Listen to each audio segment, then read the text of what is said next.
this project, we're going to be learning how to create a brand board and also a logo for a client, a make-believe client. So in your project, you'll see you have to select a client from the list. So here's the client list. It gives you their name, the target audience, the theme, and most importantly, the color palette.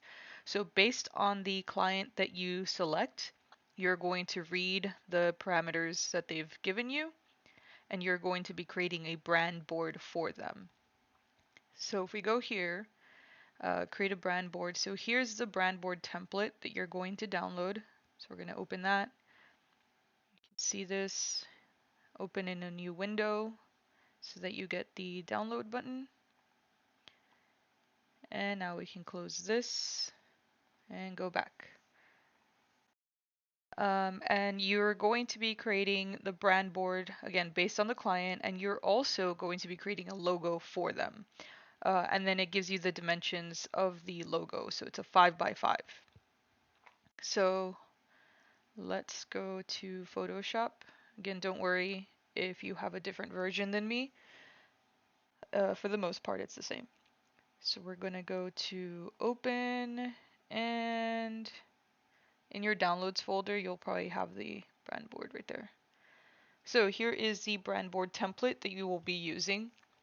Notice that on the right side where your layers are, which by the way, if you can't see this for any reason or your layout looks different, go to Window, Workspace, make sure Essentials is checkmarked, and you can also reset Essentials to reset all the panels. That way it looks similar to mine. So when you look at your layers, you'll have the template itself. If I turn it off, you'll notice all of that goes away. I did go ahead and make sure these little circles for your color palette were separate, and there's a reason for that. And then your layer 1 is just an empty layer that you are going to be adding your colors and all of that. So for this part, let's say you want to start with a color palette, because I feel like that's the easiest one. So you're going to look at your client that you've selected. So if I look at the very first one, rich warm tones like burgundy, gold, and deep brown. So if you're not sure what warm tones are, some of them say like primary colors, some might say cool tone. Just Google. So what are warm tones? So here's a perfect example. Warm tones are on the right, cool tones are on the left. So it gives you an idea of what it means when it talks about warm versus cool. So if there's something that doesn't make sense to you, just Google it and hopefully it'll make more sense. So back to the brand board. So if I'm going to use a current business as an example, so that you can see how to edit this on your own. So I'm going to use this coffee place that I like called Black Rock Coffee Bar. And so if I were to look at their colors, well, of course there's a bunch of colors here, but their actual business colors. So you'll see that they sell their own coffee beans, and they're using primary colors, red, yellow, and blue. And then they also, let's go look at their gift card. So black and white is like their main color, and then they'll have a hint of a primary color. In this case, it's yellow. But then if you look at their other products, they have also, black and white, and then their color accent is red. Or in the other side, it was the blue, the other tab. So if I were to guess what their color palette is, I'm going to think black, white, and then the primary is red, yellow, blue. Which is perfect because we have 5 colors for the color palette. So generally 5 colors is about the average of a color palette. Could be less, but we're gonna go to the magic wand tool. So it's the 4th one from the top. You can right click and get to the magic wand tool if you have one of these 2 in the front. And then the reason why I have the color circles outside and not in the template is because you're going to need them. So, okay, I need to actually select the color circles. You're going to need it to select the circle. So I have the circle selected. make sure that your color circle tab or layer is selected so you can select that. And then I'm gonna go choose black. Make sure it's actually all the way, yep. And then switch to layer 1, my empty layer, and I'm gonna get my paint bucket. Again, this paint bucket, if it might be in the gradient tool, right click, go to paint bucket. There's black. Go back to my magic wand, select color circle again. The next one's white. This is already white, so I can skip that one. Select this one. And then we said red, yellow, blue. So we're gonna go to here, go to red.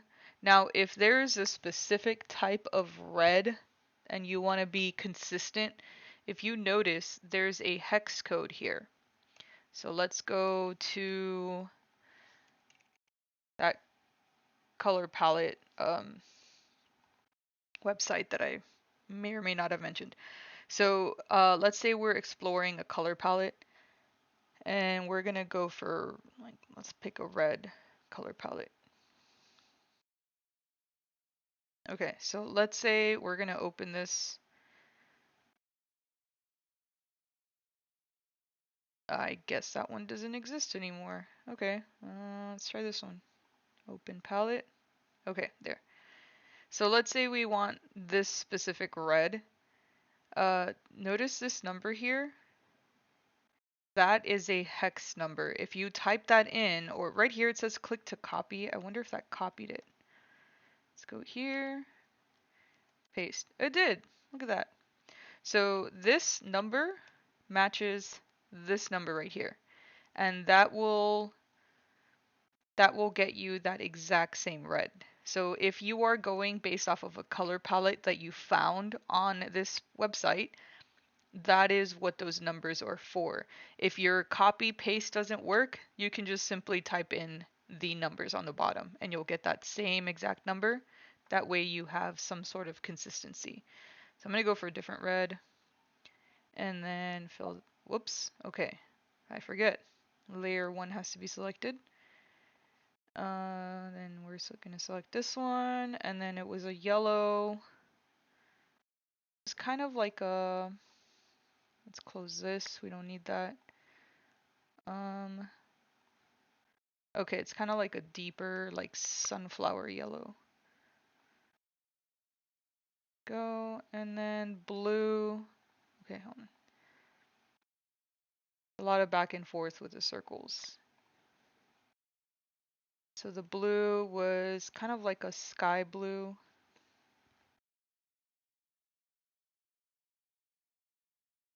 Somewhere there. Command D to deselect. Okay, so that's my color palette. And I'm using them as an example. You are going to be using your client that you picked. And then typography. Well, what kind of font would make sense with your client? That's essentially what you're doing. And then for this one, they used a basic sans serif font. Very simple. Sans serif meaning without those little feet. So let me go to DaFont. If the font is blocked, then you can go to, is it Google Font? Either one works perfectly fine. Google Font. So you can look for a lot of different types of fonts here. Let's go by most popular.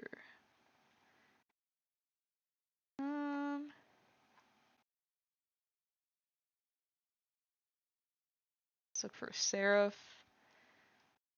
There's not that many unique ones that I'm seeing. That's why I like DaFont, but if you are logged into the computer under a different, like a student account, like a generic account that's not your personal one, that's why this would be blocked.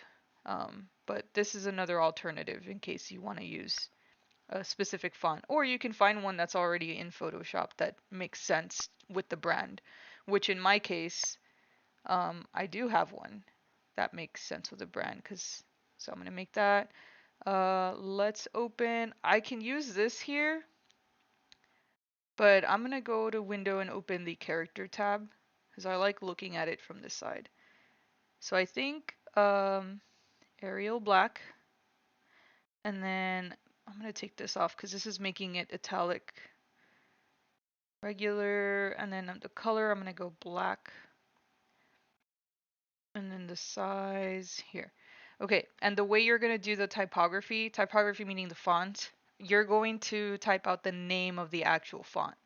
So not the brand name. So we're gonna do Arial black, because that looks pretty close to, yeah, except it's all caps. So I can double click and not that one.